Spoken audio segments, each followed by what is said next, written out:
exposes the CV-19 scam at the Berlin demonstration last weekend. Almost 2 million people gathered to protest against a CV-19 government measures. Robert F. Kennedy, the nephew of the John F. Kennedy and the representative of thousands of doctors, professors, and lawyers, claimed clearly that CV-19 is a global scam organized by an international crime organization. I'm here in Germany acting as a medical doctor of Robert Kennedy, and I just would like to announce his voice is not related to any virus or something. He has not COVID-19 something. It's a long-lasting physical voice disease, just to say this. So he is, his health is very intact, and we are proud to have him here with us. So tomorrow there will be a very big crowding, like in the 1st of August. This was the biggest in Europe. And tomorrow it's going to be much bigger, because we are standing here all together to try to tell the truth to the people. I am Robert F. Kennedy Jr. Excuse my voice, which should get better as I talk. And let me explain to you a little bit about the journey that brought me here. I run the biggest water protection group in the world. It's called Waterkeeper Alliance. And back in the early 2000s, I was suing big coal-burning power plants in the United States for discharging mercury. At that time, and my only concern was the impact of the mercury on fish and on human health of the human beings who ate the fish. Around that time, it came to my attention that there was also large amounts of mercury in vaccines, much larger exposures to children than any child would ever get from eating fish. And so I began to address that, and we started an organization that was trying to have a very limited scope, which was trying to remove the mercury from vaccines. Little by little, I came to understand that there were larger problems with vaccines. And the central problem, and the one we were most deeply concerned with, was that vaccines in the United States were not safety tested. They have an exemption that is not available to any other medical product. And that exemption, which most people cannot even believe, is an artifact of CDC's legacy as the Public Health Service, which was a quasi-military agency. And at the time that the vaccine system, the vaccine program was launched, the purpose was a national defense purpose, and they wanted to make sure that vaccines could be quickly formulated and deployed in order to derail attacks by foreign countries with biological substances. So they removed the regulatory impediments, including the necessity to test vaccines, to safety test vaccines against placebos. And so my very narrow purpose in starting the Children's Health Defense was to address this problem and get vaccines properly safety tested, because if they're not safety tested, nobody can tell you with any medical authority whether that vaccine is injuring more people than it's saving. And yet, as we continued on with this advocacy, it became very clear that there were other problems as well. There was problems with the corruption in our political system. The pharmaceutical companies had not only corrupted our politicians with huge amounts of lobbying money, they had captured the agencies that are supposed to protect Americans from public health threats, the CDC, the FDA, the HHS. They had captured the press in our country by huge influxes of advertising dollars, which had neutralized the press, and they had effectively subverted American democracy by neutralizing all of those institutions that the founding fathers of our nation had created to stand between a greedy corporation and a vulnerable child. The Congress had been corrupted. The regulatory agencies were captured. They had become sock puppets for the industry they're supposed to regulate. The press had been sidelined, and worst of all, they had passed a law in our country in 1986 that gave pharmaceutical companies complete immunity from liability. So there was no incentive for any of those companies to make vaccines safe. And little by little, we recognized that this was not just an American issue. This was a global issue. The connection that had taken me so long to formulate between toxics in our environment, the capture of our agencies and our political structures by those powerful companies. Pharmaceutical companies were the most powerful, more powerful than oil, more powerful than the chemical industry, and a greater threat not only to our children's health, to all the institutions of democracy, not in the United States, but all around the globe. We recognize that the pharmaceutical industry is operating and capturing politicians and running governments in every nation on the globe. And if we win this battle just in one nation, the United States, we're still going to lose it globally. So we need people of goodwill, people who have courage, people who have a nonconformist way of thinking, who understand that we are being lied to, that the entire political structure today is saturated in pharmaceutical propaganda. And we have watched over the past few years something that is extraordinary. We are at an inflection point, I believe, in human history. The largest and most critical inflection point that humanity has ever encountered.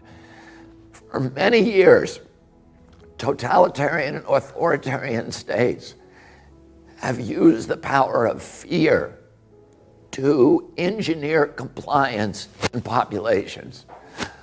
I grew up understanding what happened in World War II in our country, and during the Nuremberg trials, Hermann Goering was asked by the prosecutor, "How did you make the German people comply?"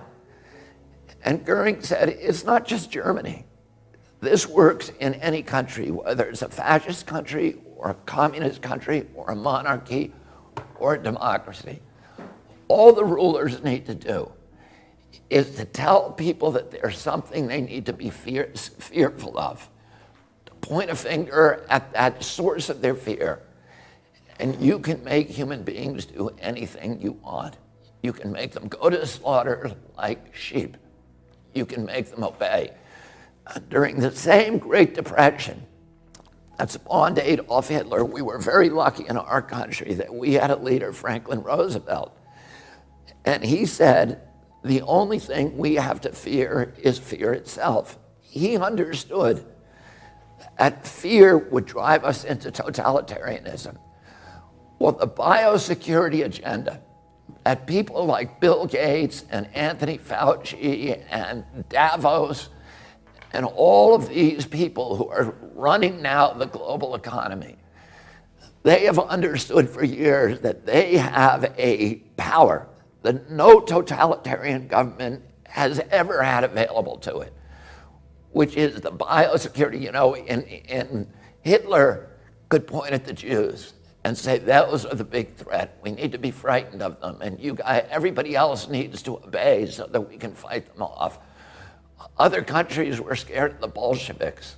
In the United States, you know, our demagogues point to the Mexicans or dark-skinned people and say we need to be scared of them, or terrorists. And, you know, all of those things get us to voluntarily give up, relinquish our human rights, our civil rights, and walk like sheep into the abattoir. But now they have a source of fear that is the most pervasive and all-encompassing power that they've ever had, which is the fear of pandemics. Governments love pandemics the same way that they love wars, because it gives them power, it gives them control, and it gives them the capacity to impose obedience on human beings. And today we have an inflection of new technologies that give governments the capacity to impose controls on populations that have never been imagined before in human history by any tyrant in history.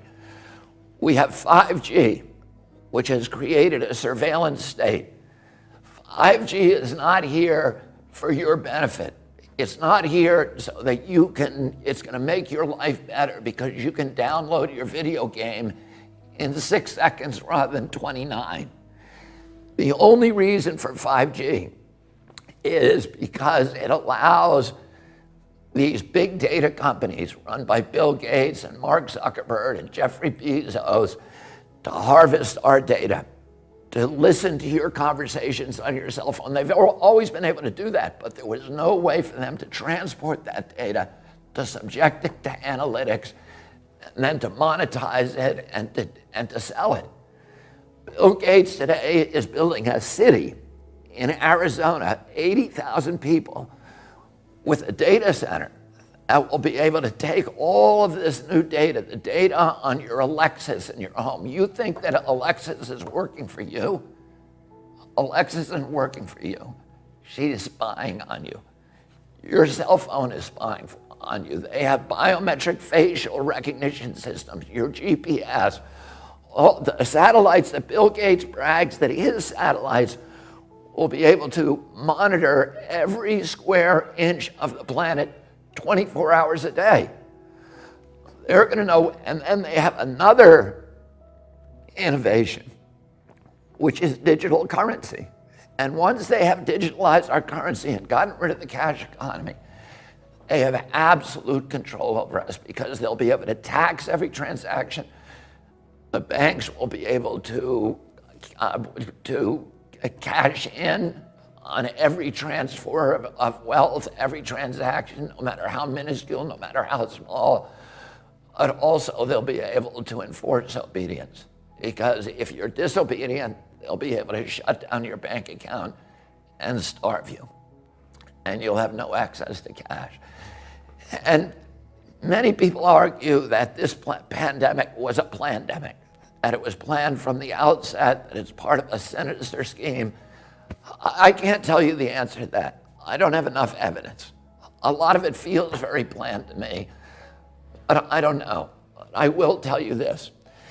If you create these mechanisms for control, they become weapons of obedience for authoritarian regimes, no matter how beneficial or innocent the people who created them.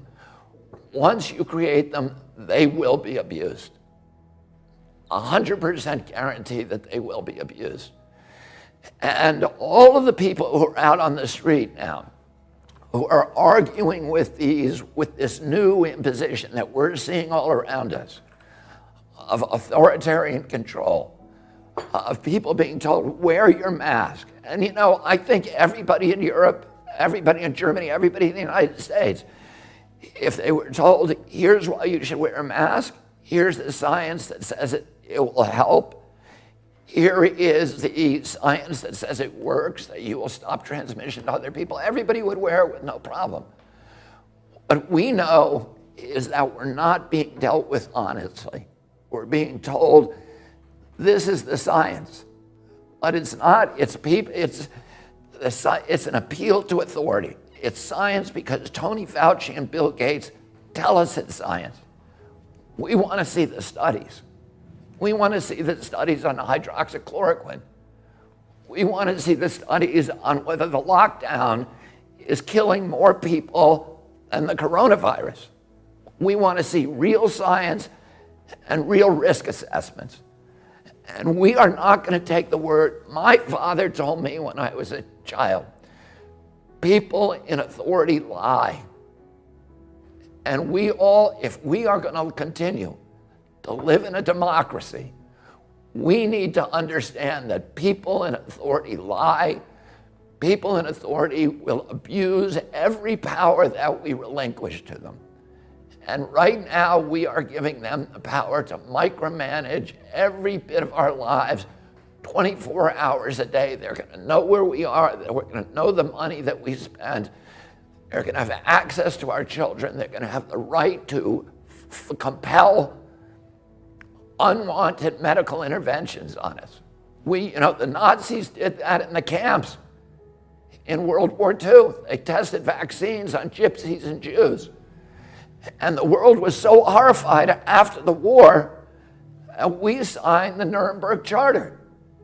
And we all pledged when we do that, we would never again impose unwanted medical interventions on human beings without informed consent. And yet in 2 years, all of that conviction has suddenly disappeared. And people are walking around in mass where the science has not been explained to them. They are doing what they're told. They are these government agencies are orchestrating obedience. It is not democratic. It's not the product of democracy. It's the product of a pharmaceutical-driven biosecurity agenda that will enslave the entire human race and plunge us into a dystopian nightmare where the apocalyptical forces of ignorance and greed will be running our lives and ruining our children and destroying all the dreams and dignity that we hope to give to our children. And the launch of this organization, Children's Health Defense in Europe, is a beachhead. It's an announcement to the world that we are not going to take it. We are building institutions to fight your institutions. And you have global institutions, and we now have a global institution. And we are going to be out tomorrow with the biggest crowd in German history, and they're all going to be saying peacefully the same thing.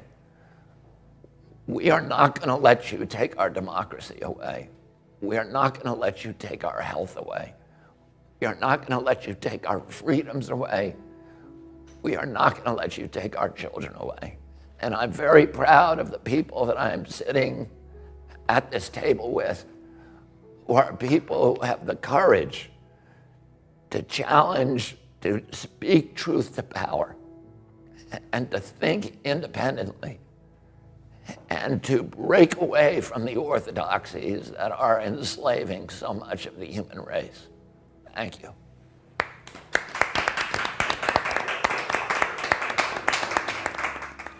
Back at home in the United States, the newspapers are saying that I came here today to speak to about 5,000 Nazis. Zu Hause in den Vereinigten Staaten behaupten die Zeitungen, ich wäre hierher gekommen, um mit 5.000 Nazis zu reden. And tomorrow, they're going to report that yes, I was here and that I spoke to maybe 3,000 to 5,000 Nazis. Und morgen werden sie genau das berichten, dass ich zu etwa 83 bis 5.000 Nazis geredet haben werde.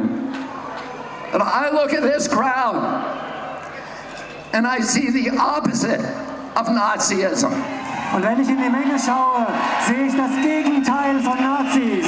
I see people who love democracy. Ich sehe Menschen, die Demokratie lieben. People who want open government.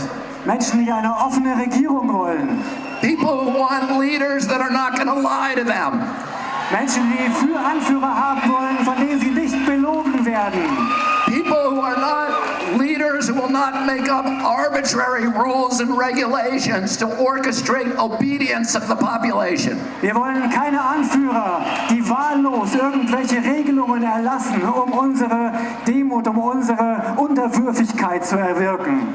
We want health officials who don't have financial entanglements with the pharmaceutical industry, who are working for us and not Big Pharma. Wir wollen Anführer, die keine Verbindungen mit der Pharmaindustrie haben, die für uns arbeiten und nicht für die Pharmalobby.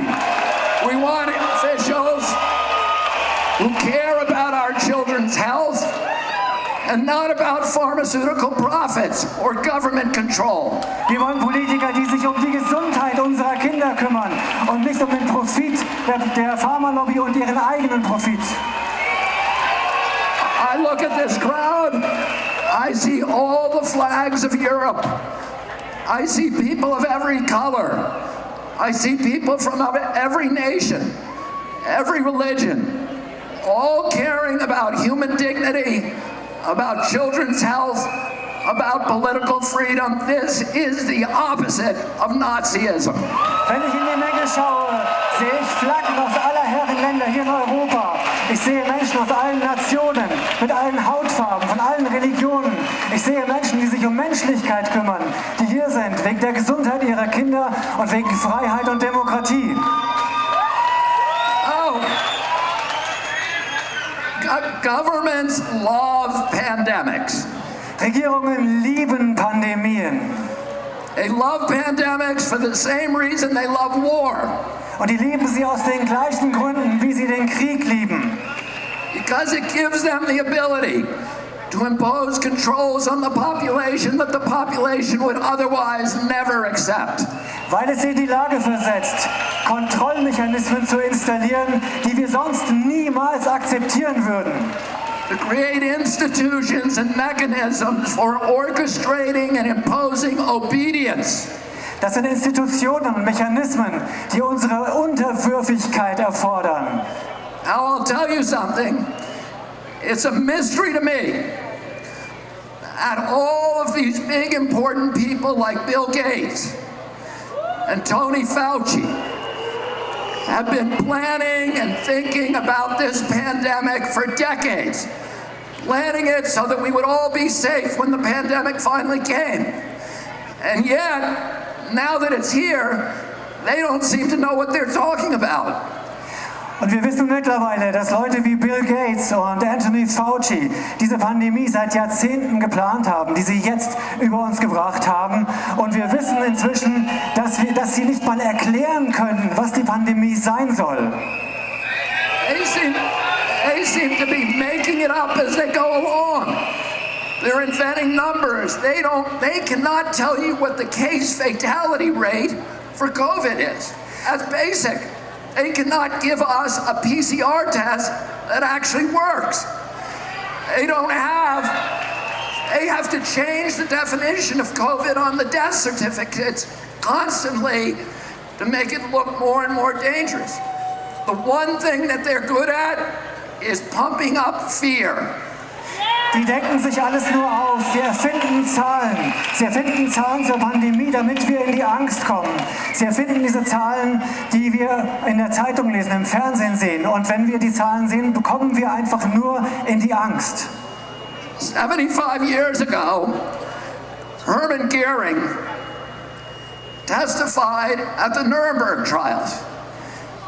And he was asked, how did you make the German people go along with all this? And he said, it's an easy thing. It's not anything to do with Nazism.